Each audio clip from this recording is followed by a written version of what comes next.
is actually defined as intolerance. So if you are bigoted, you are not only ignorant, you are uneducated. As I was looking around the room, and as I'm looking right now around the room,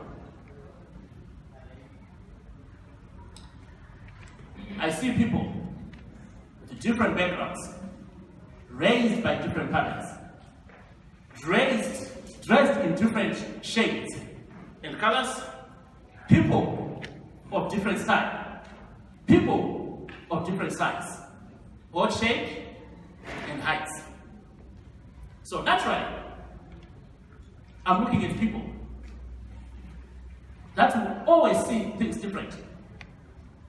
If you can see things different from your sibling, from your brother, who was born by the same parents, raised in the same environment, maybe ate from the same plate, if you are like me, if you can differ with such a one, how much more with somebody raised from a completely different region, speaking a different dialect, eating different food, being given a different value system? What it says to me is that conflict among humans is natural. Differences and diversity among humans is natural.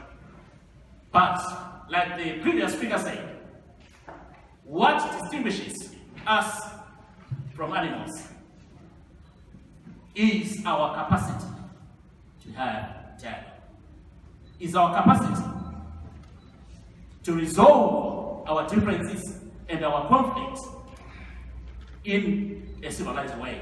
It is our capacity to be able to coexist with those we don't agree with. It is our capacity to embrace one another, find a compromise, and find what's workable.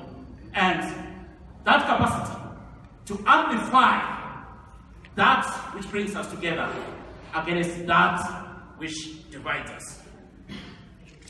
Our capacity to articulate our positions and allow those across the aisle to articulate theirs.